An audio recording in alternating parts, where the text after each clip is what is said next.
கிடைக்காத பிள்ளை வரமே, கண்ணில் ஜொலிக்கின்ற வைரமே.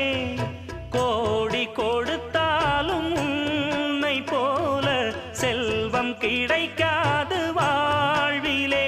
புள்ளிமானே தூங்கும் மயிலே, என்னை மறந்தேன் நானம்மா. எந்தன் வாழ்க்கையின் அர்த்தம் சொல்ல பூக்களின் வண்ணம் கொண்டு பிறந்த மகளே என் மகளே. நான் வாழ்ந்தது கொஞ்சம் அந்த வாசத்தில் வந்துதித்து உயிரில் கலந்தா என் உயிரே. உன் பூவிழி குறுநகை அதில் 1000 கவிதையே. எந்தன் வாழ்க்கையின் அர்த்தம் சொல்ல பூக்களின் வண்ணம் கொண்டு பிறந்த மகளே என்